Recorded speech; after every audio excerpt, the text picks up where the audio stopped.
Rádio. A rádio oficial de quem investe. O Brunão já tá na ponta da conexão, é com ele que a gente vai calibrar as expectativas pro Dolfute e também pro Indifute, que foi buscar a máxima intradiária, chegou a tocar 103.455 pontos.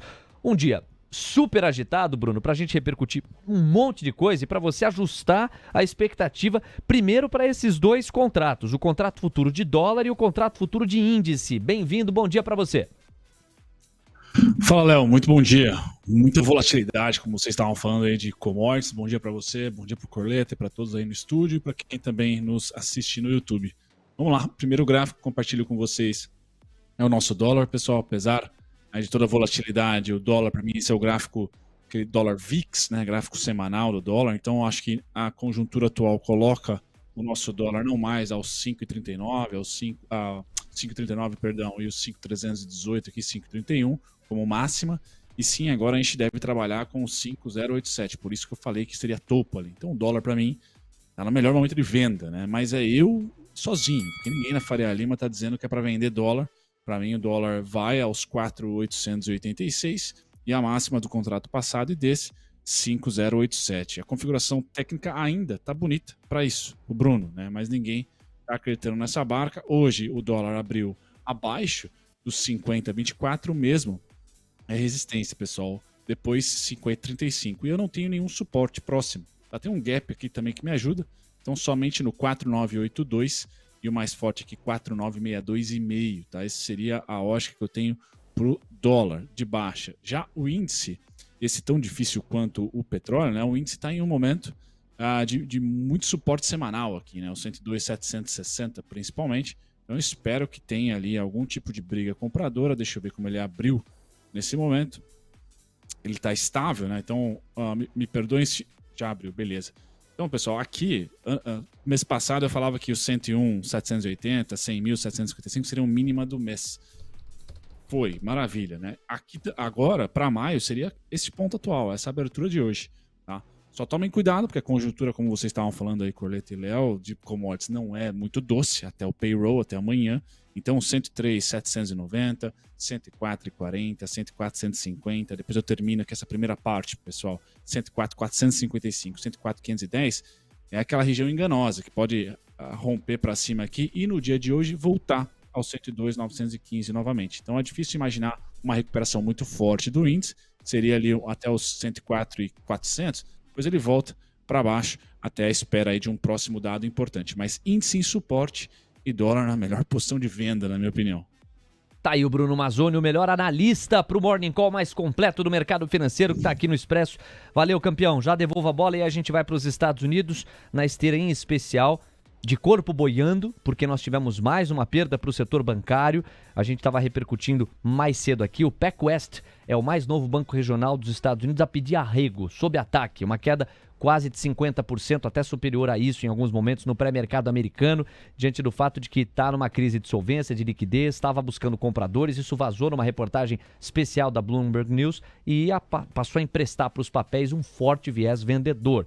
A gente vai ter esse tempero e o tempero da decisão em si de juros ontem dos Estados Unidos, que, claro, ainda vai produzir atualizações de racional nos gráficos americanos, sobre os quais fala já já o Bruno Mazzoni. Guilherme Cunha lá, hoje remoto conosco, vai calibrar também a sua expectativa. Alô, Maestro Gui! Os pontos do Bruno Mazzoni são infalíveis, o seu bom humor também. Este pullover vermelho, se você tiver coerência, vai sugerir que bolsa é pra baixo. Ou agora você vai dizer que ele já não sugere isso. Se bem que tem um azul por trás que pode neutralizar o efeito.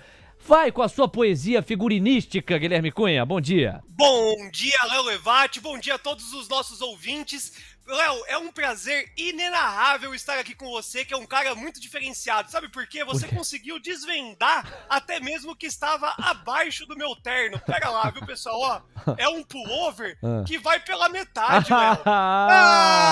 Léozinho! Diferente de segunda-feira, que era explícito, o vermelho do Cell NM Nego No Way, a gente colocou um pulloverzinho pela metade. Esse pulloverzinho aqui é um presente da senhora Aparecida Testa, vulgo a minha avó, que traz um índice de incerteza calabresa ali, sabe? Coloca ali uma pimentinha.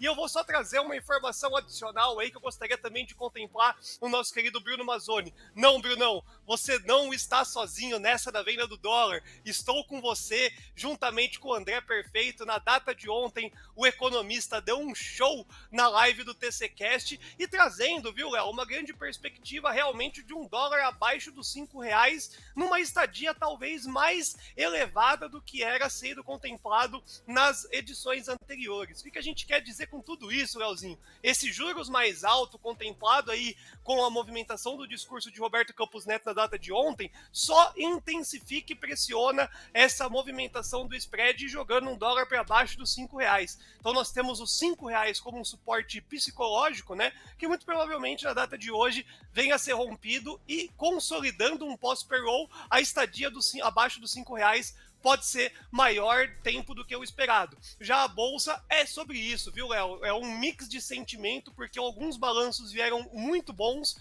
mas o que veio ruim acaba sendo muito péssimo, que é a CSN, naturalmente, quando a gente for falar no mercado à vista, a gente comenta mais. Mas é Bolsa para cima, de um formato bem leve, e o dólar, esse sim, Léo, não tem nada mais fácil pra gente cornetar aqui, que é para baixo. Se subir, é para vender. Portanto, resume a ópera pra galera. Bolsa, dólar, curva de juros, numa só toada. Quais serão as direções? Bora, bolsa pra cima, dólar pra baixo, curva de juros pra cima, mas é só pra contrariar o Corleto. Quando você diz dólar pra baixo, bolsa pra cima, em teoria é kit dos comprados. Isso costuma ser acompanhado por uma curva de juros pra baixo. E aí que tá a tua ironia. Você entende que a curva de juros é pra cima. Bom, a seu favor, mora uma possível correção, porque caiu muito, não só ontem, como nos últimos dias. O que a gente vê agora? Uma curva de juros para baixo, para contrariar o Gui nesse caso. Nós temos 3 pontos base a menos nos pedidos de prêmio, mais um dólar para baixo, em linha com o que o Gui pensa, 0,09% de recuo, R$5,016, e a bolsa para cima, 0,26%, 103.380 pontos. Grande Gui, já voltamos a conversar mais, até porque tem aquecimento para o mercado à vista, minutos à frente, e a gente vai passear, claro, pelas várias perguntas de vocês. Um super abraço para nossa audiência. Alô, Ike Grafista, falando do DI, um F27 que perdeu um suporte. Agora o retorno médio deste contrato está em 11,54%. É uma queda de quase 6 pontos base. A curva está desidratando. Deu uma encorpada, em 5 pontos base em toda a extensão. Abração pro Ike, sempre parceiro por aqui, contribuindo muito com o nosso chat. Quem mais? A Carol Feijó. Bom dia, pessoal. Cheguei likeando. Aí sim, Carolzinha. Um beijo. Obrigado pelo carinho. Carlos Eduardo de Andrade tá na área. Tava querendo saber a tendência do Indifoot, do Dolfoot. Devidamente respondido aqui, Carlão. O papo de vender tá na área. O Triunce Jogador, o Rafael Damasceno, o Oval também por aqui. Como é que fica o varejo, Gui? O Gui vai falar, não só do varejo, como de outros segmentos da Bolsa. Eu fui anotando alguns papéis que foram sendo encomendados mais cedo aqui no nosso programa. Tenda, por exemplo, teve gente perguntando. Local Web foi mais um dos pedidos. Enfim, tá tudo no radar pra gente usar na hora do aquecimento pro mercado à vista, tá, pessoal? O Wilson Baggio tá na área, o Nercolini, o Alessandro Peters, o Raul Nicheli, o Thiago X-Trader, o maior super-herói da Faria Lima, o Super Mário, Leozão Monstro, saudações alviverdes. Pergunta pro Gui como ele leu o resultado de Tenda. Mais um pedido de Tenda. Já ele vai falar. São 9h13. 317 likes. Aí sim, bora pros 350, pessoal. E nós estamos com saudade de um superchat, hein? Das barras de hoje valem mais que dinheiro. Então vamos ver se pinta um hoje aqui. Felipe Corleta, meu parceiro. Vamos para um fato político que interessa muito de repercutir. A Câmara dos Deputados aprovou ontem projeto de decreto legislativo que suspende dispositivos de 2 decretos presidenciais quanto à regulamentação do novo marco do saneamento básico. A matéria será enviada ao Senado, onde analistas sugerem que há exatamente a mesma perspectiva, ou seja, de referendar aquilo que veio da Câmara. O texto é um substitutivo do deputado Alex Manente, do Cidadania, para o projeto de decreto legislativo de autoria do deputado Evair Vieira de Mello, do PP, ao qual estão apensados outros 11 PDLs sobre o mesmo tema. Esses decretos editados pelo presidente Lula, no início de abril deste ano, revogam outras regulamentações editadas em 2020 e 2021. Eu tenho tomado muito cuidado por uma questão de precisão em usar o termo derrota para o governo no Congresso. Por quê? Porque usar essa expressão sugere uma dificuldade de base que pode ser muito sintomática para se tatear a governabilidade. Então nós temos que ter muita responsabilidade ao fazê-lo. Quando veio a derrota na PL das fake news, tendo havido, e a gente possa chamar de derrota, você teve o relator Orlando Silva pedindo para não ir à votação. Você teve o Arthur Lira, que estava endossando a apreciação do texto, dividindo, se houve a derrota, com o governo, com o Palácio do Planalto, esta derrota. Então, não me pareceu uma derrota isolada do governo. A minha leitura em relação a este texto, ou a esta postura da Câmara dos Deputados, é de uma prateleira diferente. Nós estamos vendo, e foi uma votação mais acachapante. A gente está falando de uma distância maior, num recado claro que o Congresso está dando, na minha forma de enxergar, eu quero saber a sua opinião, nos moldes seguintes. Palácio do Planalto, o que a gente deliberou nessa casa só vai ser revisitado se houver um profundo alinhamento conosco antes. Não vai ser por decreto que vão se flexibilizar medidas que foram assentadas na Câmara e no Senado. Me parece um recado claro e uma dificuldade de base que pela primeira vez de maneira mais concreta está posta. Quanto à iniciativa privada ou à vinda do capital privado para o incremento das soluções no que diz respeito ao saneamento, cujo problema é estrutural, aí eu já não sei se é um recado mais permanente, no sentido de que este Congresso sempre lutará pela associação, no máximo, entre capital privado e capital público, não só no capital público sendo o protagonista para a resolução dos problemas. Porque, em alguma medida, o decreto de Lula voltava a dar um maior protagonismo ao capital público, deixando aquela divisão entre capital público e capital privada melhor assentada como o Marco de Saneamento fez. Então são essas duas camadas que eu queria que você apreciasse no momento em que a moeda americana passa a subir 0,06%, R$ 5,023. O Indifut arrefece o viés de alta, 0,11%, 103.225 pontos. E a curva de juros passa a cair uma média de 3 pontos base e meio, pois não, Coleta?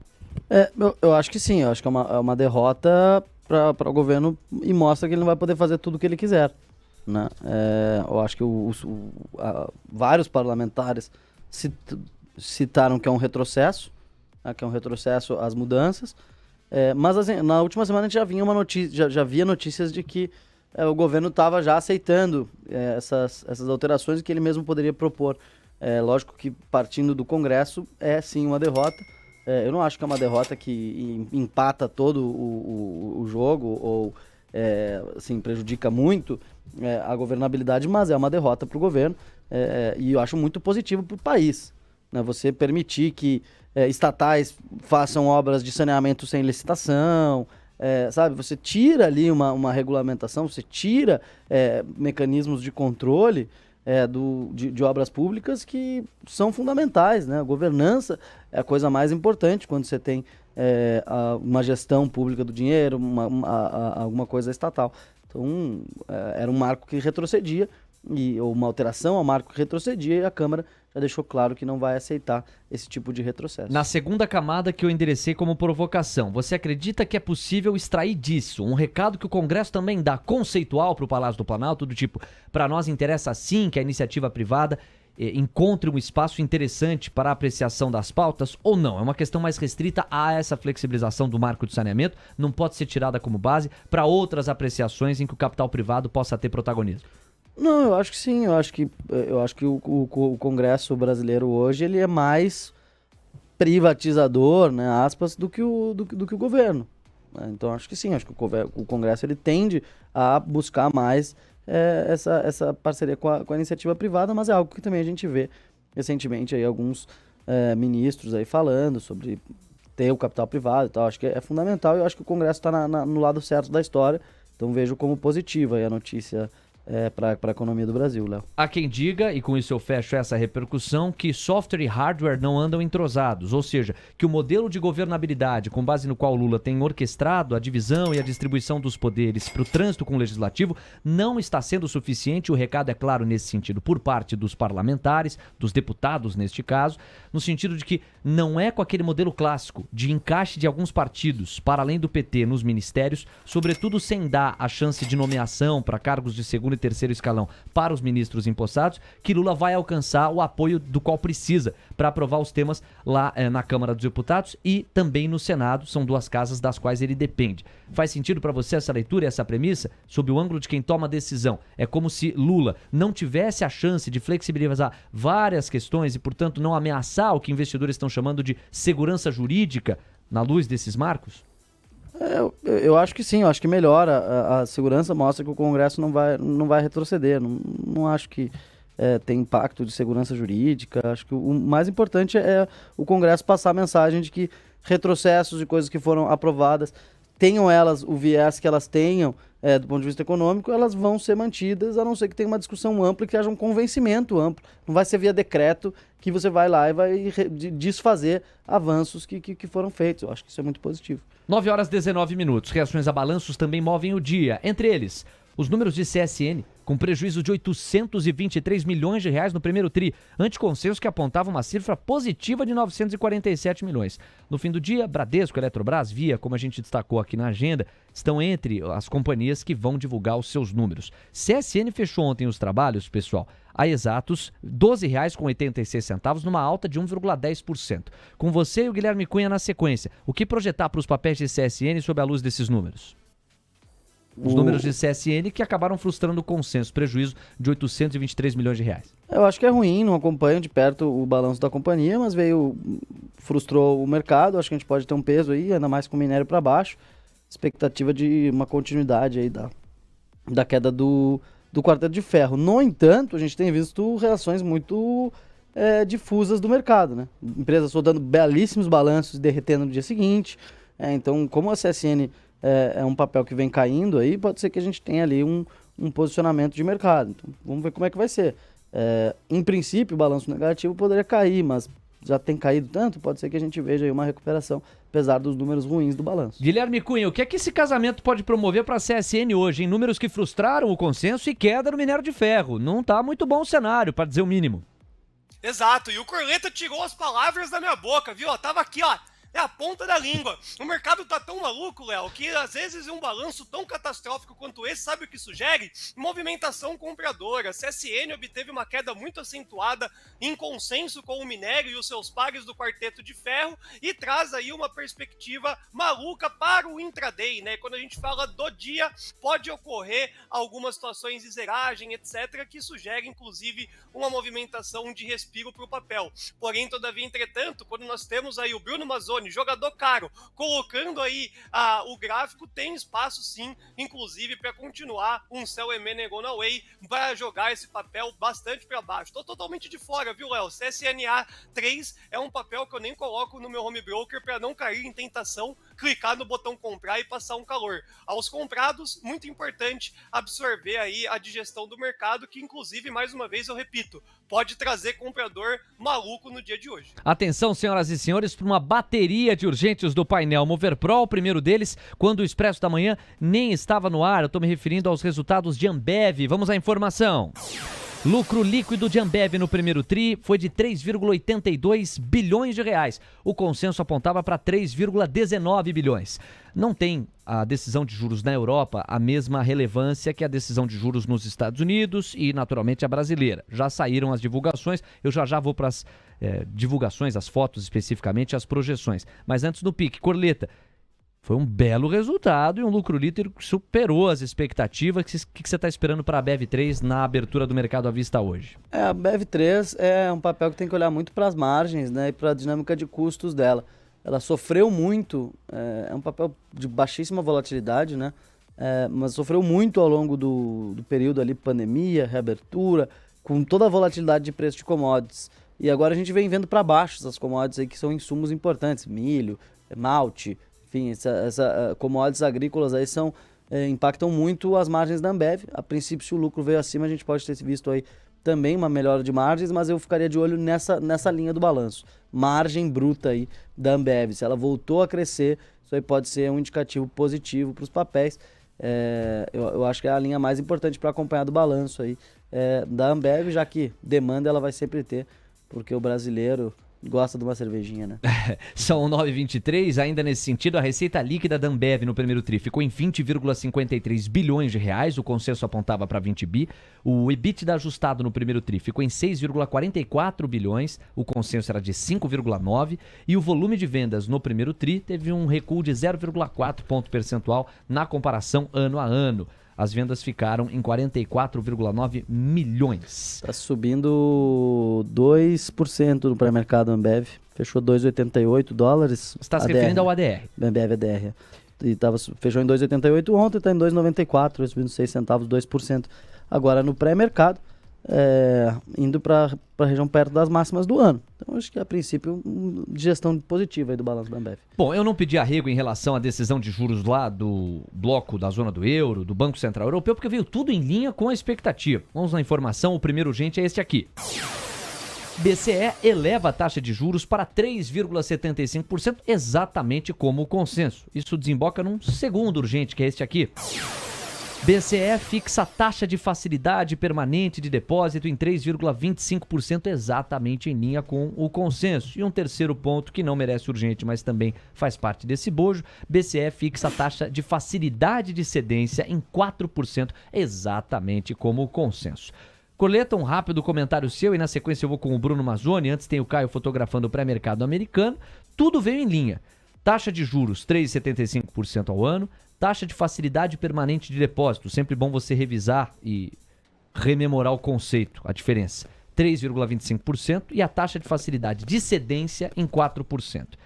Seu comentário e a expectativa para as falas de Christine Lagarde, que vão se dar em 20 minutos, às 15 para as 10 da manhã. Assim, eu acho que o Banco Central Europeu, pela reação do euro, eu não vi o comunicado, né? Mas pela reação do euro foi dovish, tá? O euro estava aí num patamar de... Ele estava subindo antes da decisão, agora passou a cair em relação ao dólar.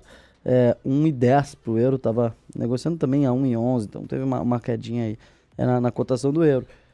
Eu acho que a gente vai ter que ouvir a Lagarde. Pelo que eu vi, o principal destaque aqui do Banco Central Europeu foi que eles falaram que ao longo das próximas reuniões as taxas chegarão ao patamar suficientemente restritivo para controlar a inflação. Então, dando sinais de que continua lá na Europa o ciclo de alta em contraposição ao que os Estados Unidos trouxe de pausa. Então, se esperava 50 pontos, não aconteceu, veio 25. O consenso já tinha mudado nos últimos dias e eles continuam mantendo essa indicação aí de que chegaremos ao patamar suficientemente restritivo. Agora, para convergir a inflação, quando, né? Ou seja, vai ter uma recessão, não vai ter recessão? Tem um grande debate aí. Eu não acho que tem muito espaço para subir muito mais os juros lá na Europa, em função da situação fiscal divergente de vários países, de toda uma instabilidade do setor financeiro, que advém dos Estados Unidos, mas que acaba impactando também na Europa. Então, assim, a gente deve continuar vendo o Banco Central Europeu subir juros, enquanto o Fed para. Isso pode construir aí uma retomada, um euro aí se estabilizando firme acima da paridade com o dólar. 9h27, vamos lá, Caio. Fotografia do pré-mercado americano e o Bruno Mazzoni pega a bola na sequência para fechar a primeira participação dele com os gráficos da terra do Tio Sam e também das commodities. Pois não. Pré-mercado americano todo no vermelho neste momento, Léo. Dow Jones Futuro recuando 0,26%, 33.406 pontos. S&P 500 Futuro recuando 0,31%, 4.094 pontos. Já o Nasdaq Futuro recuando 0,14%, aqui 13.083 pontos exatamente. Um complemento ao giro do Caio é que os títulos da dívida americana no prazo de 10 anos estão com recuo de 3 pontos base a 3,37%. O índice VIX, que abriu o programa com 5% de alta, continua assim, nessa toada. 5,73% de ganho a 19,39 pontos. Bruno Mazzoni, vamos então, sob a luz de um novo corpo boiando no setor bancário americano, PacWest, como nós falávamos há pouco, qual que é o impacto nos gráficos e nos racionais para você ancorar suportes e resistências do S&P, por exemplo, entre outros indicadores?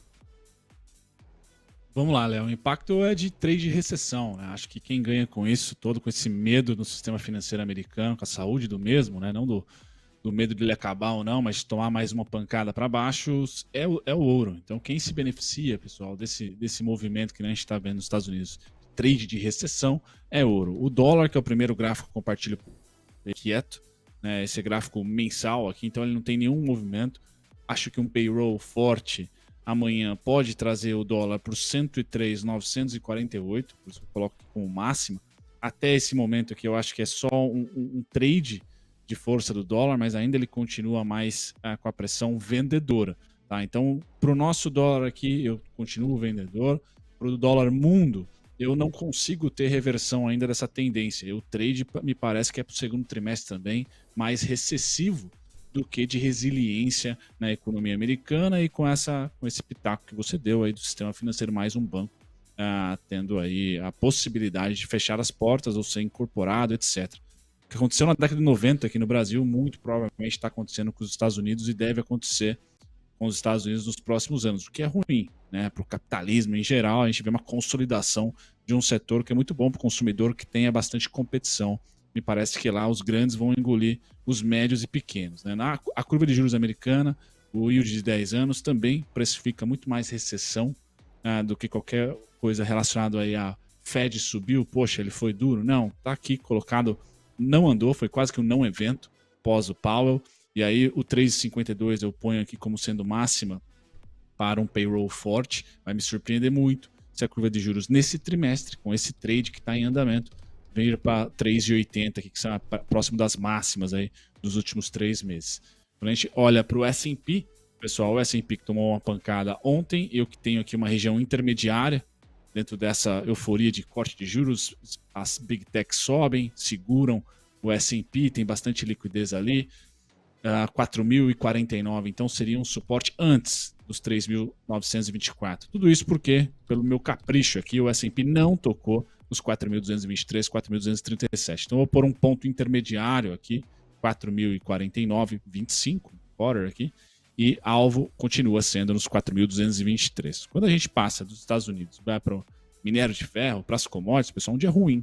Tá? Um dia tecnicamente comprador para o índice Bovespa, por exemplo, né, no mini índice, para quem opera aí os futuros, mas um dia que não está muito bacana, a não ser o dólar caindo, tá? A gente não tem a ancoragem do minério de ferro sendo resiliente. E o minério de ferro tem essa região pontilhada aqui para mim como a principal, tá? 97,40, 94 dólares aqui a primeira, e a última 88,15. Aqui, dentro desses 3 pontos, eu considero que o minério pode e deve chegar aos 113 novamente, quiçá aos 117,40. Então, o minério, para quem está sofrendo, aí, acho que dentro dos próximos pregões deve pelo menos estabilizar essa queda. Essa é a minha expectativa. Esse é um gráfico mensal do minério de ferro que mostra todo o ciclo aí de 2016 para cá de alta e agora de 2021, segundo semestre para cá, de baixa. Então, natural aí a gente ter 4, 5 anos de boom e aí 2 a 3 anos aí de retração. Estamos por hora ainda em retração.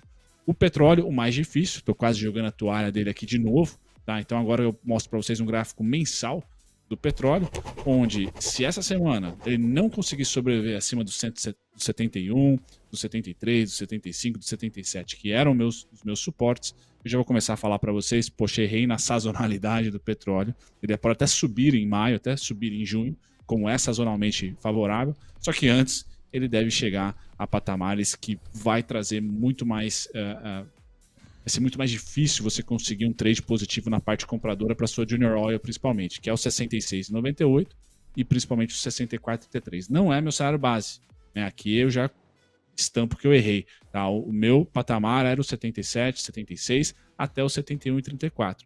Tocou hoje, na madruga. Há necessidade desse gráfico aqui, principalmente na base semanal, que é o que eu normalmente trago para vocês, tá? A necessidade que esse cara forme uma gigantesca cauda por aqui.